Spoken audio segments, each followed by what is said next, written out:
Hello students, आज हमें करना है इकोनॉमिक्स का चैप्टर करना है। 7th चैप्टर करेंगे। ठीक है, हमारे यहाँ जो 7th चैप्टर है वो कौन सा लेसन का नाम है? Aggregate demand and related concepts. Okay, तो स्टार्टिंग में हमें ये पढ़ना है कि एग्रीगेट डिमांड का मतलब क्या है। एग्रीगेट डिमांड का मतलब होता है कि हमारी पूरी इकॉनमी में टोटल एक्सपेंडिचर लेवल कितना है corresponding to their income level. Okay, हुन टोटल एक्सपेंडिचर का क्या मतलब? टोटल एक्सपेंडिचर का मतलब होता है कि हमारे इकॉनमी में जो हम बात करें तो कुल मिला कितने सेक्टर हैं? 5 सेक्टर हैं। ठीक है, पहला सेक्टर कौन सा है? पहला सेक्टर है हमारे यहाँ प्रोड्यूसर सेक्टर, फिर हाउस होल्ड सेक्टर है, तीसरा गवर्नमेंट सेक्टर है एंड चौथा फॉरेन सेक्टर है। ठीक है, तो पाँचवा कौन सा है? पाँचवा है हमारा यहाँ फाइनेंशियल सेक्टर।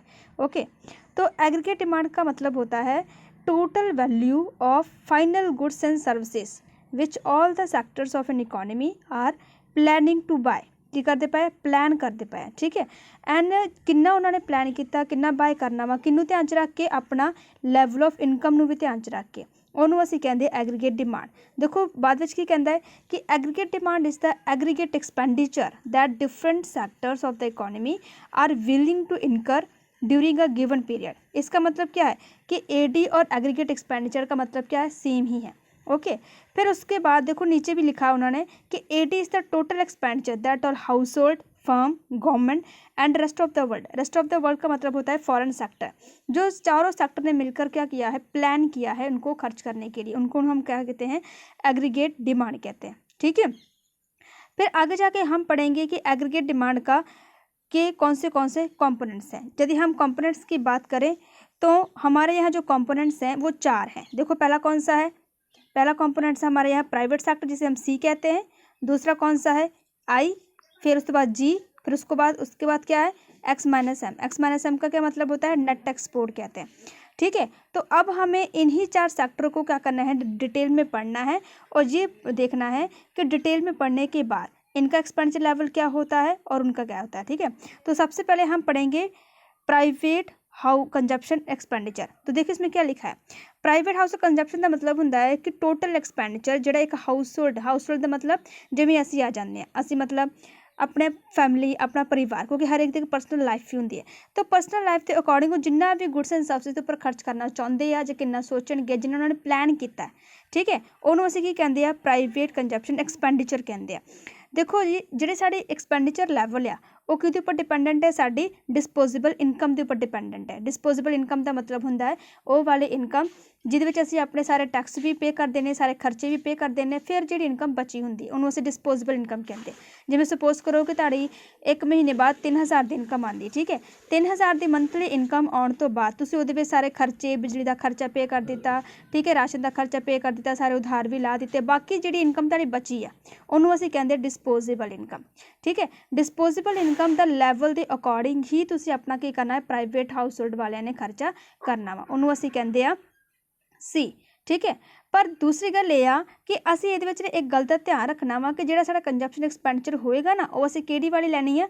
प्लैंड वाली लैनी है। किहड़ी लैनी है? लिखिया ना, देखो इधर एक्स एंटे। एक्स एंटे का मतलब होंदा है प्लैंड लैनी है। जिहड़ा असीं इकोनॉमी दे विच इस चैप्टर दे विच जिहड़ा असीं कंजप्शन एक्सपेंडिचर पढ़ना है ना, किहड़ा वाला पढ़ांगे? प्लैंड वाला पढ़ांगे, ना कि एक्चुअल वाला पढ़ांगे, क्योंकि जिहड़ी एक्चुअल हुंदी है ना वो साडी रियल लाइफ में बिल्कुल मैच करती है। तो एक्चुअल है जिहड़ी वो साडी इनकम के अकॉर्डिंग वध भी सकती है तो घट भी हो सकती। हो सकता है एक्चुअल दे विच तुहाडी इनकम 0 होवे तो खर्चा तुहाडा हज़ारां नाल होवे। ठीक है, तो प्लान दे विच हुंदा है कि जिन्नी इनकम है तुसीं किन्नी सोच रहे हो कि तुसीं ऐतकी इन्ना खर्च करोगे, उन्ना खर्च करोगे। ठीक है, दूसरा कंपोनेंट किहड़ा वा? आई। आई का मतलब की है? Investment expenditure.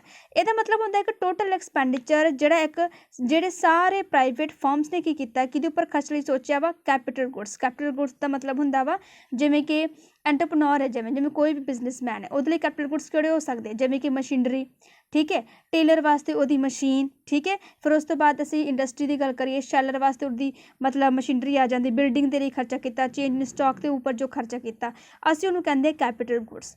ठीक है, मशीनरी, इक्विपमेंट, बिल्डिंग के उपर जिन्ना भी खर्चा किया गया उन्होंने असीं कहंदे इन्वेस्टमेंट एक्सपेंडिचर। ओके, ये दूसरा कंपोनेंट है एग्रीगेट डिमांड का। की है ये? दूसरा कंपोनेंट जो किहदे पॉइंट ऑफ व्यू असीं पढ़ते पाए हैं? प्रोड्यूसर्स के पॉइंट ऑफ व्यू असीं की करते पाए? पढ़ते पाए। तीसरा मेन कंपोनेंट किहड़ा साडा? गवर्नमेंट एक्सपेंडिचर, जिन्होंं असीं जी भी कहंदे आ। गवर्नमेंट ने जिन्ना खर्चा किया कंज्यूमर गुड्स के उपर। दूसरा कैपिटल गुड्स के उपर तां जो इकोनमी ਦੀਆਂ जो कॉमन नीड्स ਆ ਉਹ ਕੀ ਹੋ ਸਕਣ ਫੁੱਲਫਿਲ ਹੋ ਸਕਣ ਉਹਨੂੰ ਅਸੀਂ ਕਹਿੰਦੇ ਆ ਗਵਰਨਮੈਂਟ ਐਕਸਪੈਂਡੀਚਰ। ठीक है, देखो ਜਿਹੜੀ गवर्नमेंट है ਉਹ ਸਾਡੇ ਲਈ ਵੀ ਖਰਚਾ ਕਰਦੀ है, मतलब हाउस होल्ड सैक्टर ਦੇ ਲਈ ਵੀ ਖਰਚਾ ਕਰਦੀ है, तो दूसरा इन्वेस्टमेंट की प्रोड्यूसर्स ਲਈ ਵੀ ਕੀ ਕਰਦੀ है खर्चा करती है। ठीक है, देखो ਹੁਣ आ देखो लिखा ना फर्स्ट पॉइंट कि consumption expenditure is incurred to meet public needs like law and order उपर जो खर्चा किया, साडे वास्ते एजुकेशन के लिए खर्चा किया, हैल्थ के उपर खर्चा किया, ट्रांसपोर्ट डिफेंस के उपर जो खर्चा किया तां जो साडियां कॉमन नीड्स ने वो फुलफिल हो सकन। ठीक है, इस तो इलावा इन्वेस्टमेंट भी गवर्नमेंट करती है कि उपर खर्चा जिमें कि हाईवे बना ले, रोड्स बना ले, पैनल बना ले, कैनल बना ले, पावर प्लांट्स इस्टैबलिश कर ले। ठीक है, इस उपर जो किया खर्चा किया। अगे जो साडा मेन कंपोनेंट है वो किहड़ा हैगा हुण साडा नैट एक्सपोर्ट। नैट एक्सपोर्ट का मतलब हुंदा है कि असी अपनी डिमांड्स नूं फुलफिल करने लई कई बार की करते हैं फॉरन तो भी मंगवा लेने जिन्होंने इंपोर्ट कहते हैं, तो एक्सपोर्ट भी करते हैं। तो जो खर्चा उन्होंने किया जो साडे वालों होया उन्होंने जो डिफरेंस है उन्होंने असीं कहते हैं नैट एक्सपोर्ट। ओके, तो देखो जो नैट एक्सपोर्ट जो कंसैप्ट है वो असीं पढ़ना तो है, पर उस वास्ते सानूं दो गल्लां दा ध्यान, पहला एक्सचेंज रेट तो दूसरा गुड्स एंड सर्विसेज का जो एक रिलेटिव प्राइस है, मतलब जो असीं इंपोर्ट करते हैं तो इंपोर्ट ड्यूटी कितनी होगी, जो एक्सपोर्ट करते हैं तो एक्सपोर्ट ड्यूटी कितनी होगी, तो ट्रेड पॉलिसी की है। तो इहो ਜਿਹੇ कुछ फैक्टर्स असीं की करना, कुछ गल्लां दा ध्यान रखांगे। ओके, तो ये हैगे साडे मेन ਜਿਹੜੇ ਸਾਡੇ मेन हैगे सी चार कंपोनेंट्स एग्रीगेट डिमांड के किहड़े चार डिटरमिनेंट्स ने, तुसीं इन्हां नूं कंपोनेंट्स भी कह सकते हो, डिटरमिनेंट्स भी कह सकते हो, जां कॉन्स्टिट्यूएंट्स भी कह सकते हो, जां एग्रीगेट डिमांड दे मेन कंसैप्ट भी कह सकते हो। तो साडे कोल किन्ने ने कुल मिला के चार, पहला किहड़ा सी, फिर आई, फिर जी, फिर नैट एक्सपोर्ट। ओके, हुण क्वेश्चन ये अराइज हुंदा वा कि एग्रीगेट डिमांड है जिहड़ी वो असीं इस चैप्टर में जिहड़ा पढ़ांगे चार सैक्टर के अकॉर्डिंग नहीं पढ़ना, असीं पढ़ांगे दो सैक्टर के पॉइंट ऑफ व्यू। पहला देखो दिता ना ब्रैकेट च A D is equal to C plus I. ठीक है, तो सी प्लस आई की है साडे कोल दो सैक्टर है, सी दा की मतलब सी प्राइवेट कंजप्शन एक्सपेंडिचर मतलब household point of view, I दा की मतलब से इन्वेस्टमेंट एक्सपेंडिचर मतलब producer sector point of view. Okay, तो हुण असीं दो सैक्टर पॉइंट ऑफ व्यू की करना वा, एग्रीगेट डिमांड का कंसैप्ट सही तरीके नाल समझना है। देखो आके लिखा डार्क लाइन लिखा ना कि even though A D has a four component we will assume that कि A D is a function of only consumption expenditure and investment expenditure मतलब A D is equal to C plus I है। तो देखो फिर आ देखो तुहाडे सामने एक टेबल भी बनया होया वा एग्रीगेट डिमांड स्कैजूअल दा। ठीक है, तो डायग्राम भी बनी हुई है। तो देखो टेबल के पॉइंट ऑफ व्यू देखो असीं वैसे दो सैक्टर लवांगे। तो पहली गल तो यह है कि एग्रीगेट डिमांड है वो साडी इनकम नूं लैके की हैगी है पॉजिटिव भी हुंदी है। तो सब तो पहला असीं लवांगे इहदे विच इनकम का कॉलम, फिर लवांगे कंजप्शन का कॉलम, फिर लवांगे असीं इहदे विच इन्वेस्टमेंट का कॉलम, फिर आएगा साडे कोल इत्थे एग्रीगेट डिमांड। तो देखो एग्रीगेट डिमांड किस तो मिलके बने सी प्लस आई। तो देखो इनकम का कॉलम की है साडे कोल इत्थे कुल मिला के 7 राउंड है, पहला 0 का, फिर 100, 200, 300, 400, 500 तो 600, मतलब कुल मिला के इनकम के कितने लैवल है, 0 का मिला के पहला लैवल, फिर दूसरा लैवल, 100, 200 का 300 लैवल, फिर 300 का लैवल, 400 का, 5वें का, 600 का लैवल, कुल मिला के साढ़े को इनकम के 7 लैवल है। उसी इनकम के सामने देखो जिथे इनकम तुहाडी 0 है कंजप्शन कितनी है 40 है, जिथे इनकम 100 है कंजप्शन कितनी है 120 है, जिथे इनकम कितनी है 200 है कंजप्शन कितनी वो सामने 200 है, जिथे 300 है फिर 280, 400 है फिर कितनी है 360, जिथे इनकम 500 है उत्थे कंजप्शन का लैवल कितना है 440 है।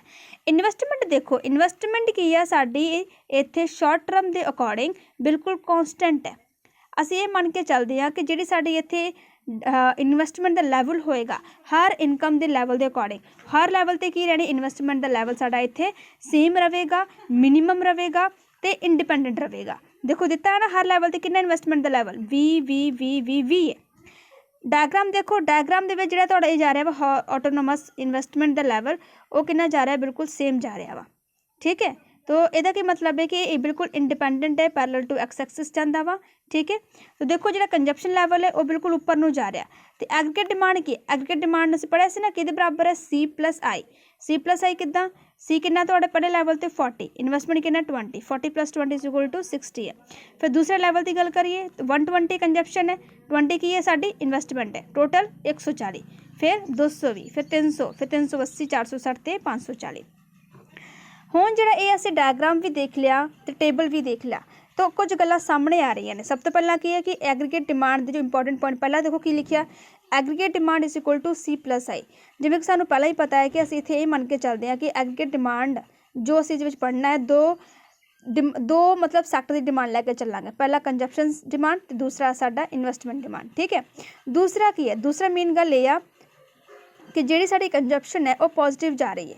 देखो जिथे साडी इनकम का लैवल 0 वा उत्थे भी साडी कंजप्शन कितनी है 40 है। ठीक है, मतलब कि साडी इनकम इत्थे किहड़ी हैगी है, साडा जिहड़ा इत्थे कंजप्शन लैवल वो किहड़े लैवल दा है, मिनीमम लैवल दा, मतलब नीड्स फॉर सर्वाइवल।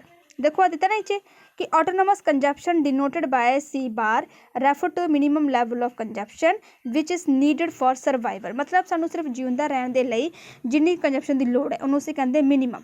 ओके, तो कंजप्शन साडी 0 हुंदी है, कंजप्शन साडी कभी भी 0 नहीं हुंदी, पर इनकम जरूर साडी की हुंदी है 0 हुंदी। हो सकदा असीं किसी तो अपनियां जो साडी पास्ट सेविंग ने उह तो खर्चा करते पे हैं, जो लोन लैके की करते पे कंजप्शन असीं करते पे, पर सच इहो ही हुंदा है कि साडे रियल लाइफ दे विच कंजप्शन है जिहड़ा साडा कदी 0 नहीं हुंदा, बेशक जिहड़ी साडी इनकम है वो 0 हो जाए। ओके, तीसरा स्लोप की गल करिए, स्लोप ऑफ कंजप्शन कर्व। आज जो स्लोप जा रहा है ना डॉटेड लाइन च जो सिंपल सी लिखा, तो ये कहते हैं कि जो स्लोप कितना, स्लोप का मतलब होंदा है कि जी डायग्राम के जो एस तो लैके एस सी जी लाइन जा रही है वो किधर नूं जा रही है, कि डायरैक्शन नूं जा रही है। तो डायरैक्शन नूं देख के यही लग रहा है कि सी एस सी जो लाइन है वो बिल्कुल स्ट्रेट फॉरवर्ड तो उपर नूं जा रही है। इत्थों ये पता लग रहा है कि जिमें जिमें साडे इनकम का लैवल की हो रहा वध रहा वा, तिवें तिवें साडे कंजप्शन लैवल भी की हो रही है वध रही है। पर वो की कह रहा है, वो कह रहा वा कि however the proportion increase in consumption is less than that of income. जिस हिसाब नाल जिहड़ी साडी इनकम वध रही है उस हिसाब नाल साडे कंजप्शन का लैवल नहीं वध रहा। क्यों? क्योंकि सानू पता है कि अगे जाके असीं अपनी इनकम नूं की करते हैं, दो हिस्सों च डिवाइड करते, एक सेविंग तो दूसरा कंजप्शन। देखो टेबल ते आओ, जिथे तुहाडी इनकम का लैवल कितना है 0 आ, कंजप्शन कितनी है 40 है, मतलब सेविंग कितनी हो सकती है तुहाडी नैगेटिव है।